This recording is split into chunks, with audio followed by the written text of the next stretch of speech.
Given that we have 4 types of photoreceptors, 3 chromatic and 1 achromatic, why do we see only a 3-dimensional color space?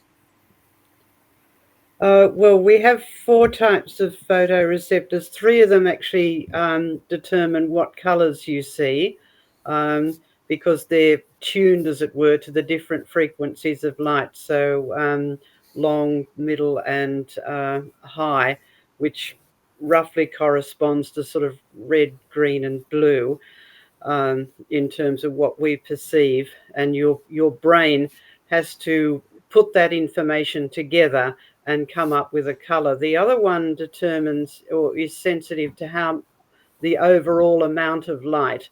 So it doesn't distinguish between particular colors. And so that goes into the mix as well. And your brain interprets that as how dark or light particular colors are and how dark or light the ambient light around you is. So we need all of those together in order to perceive the colors that we see. We need to know how much overall light there is and then what the different wavelengths are. And then your brain puts that all together. So it's an example of a brilliant system which couldn't have evolved one step at a time, because you need all of those color receptors to work together. People who are colorblind are actually just lacking in one of those, and so they see distorted colors. And then you have to have all of the brain circuits in order to put that information together, just like you would with a digital camera. In order to come up with the image that you see on the computer. Now, no one says that the digital camera and the computer that creates the image came about by chance random processes. It couldn't. But you've got an even better system in your brain, which is more accurate, that supposedly came about by chance random processes. So that doesn't make any sense to me. This is a wonderful example of design. So that's why we need all 4 of those things, because we need to know how much overall light there is, as well as the individual frequencies which correspond to the individual colors. Diane, I don't know whether you want to comment on this, but I had a friend whose brother was red-green colorblind. And Yes. the reason they found that out was he would eat the green tomatoes off the tomato bushes and always complain of stomach aches. And the same with green apples, and he couldn't tell the difference, so he had to learn another way of identifying them. But just recently, I've come across this in animals, because we have a big German Shepherd cross.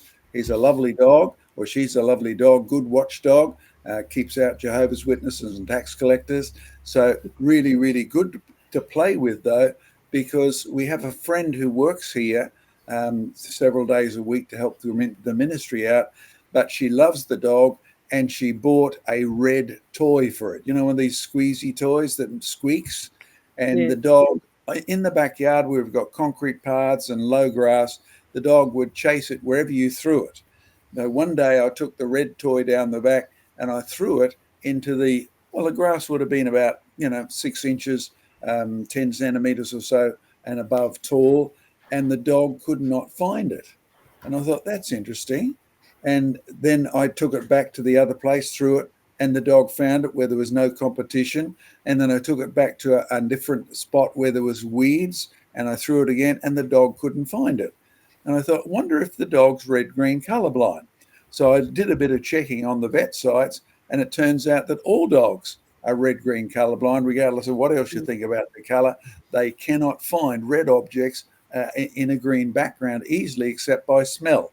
And that's how my dog would take over. He'd go sniffing all around the place and finally find his slobber all over the grass and trace it from there. You got any comments on that, Diane?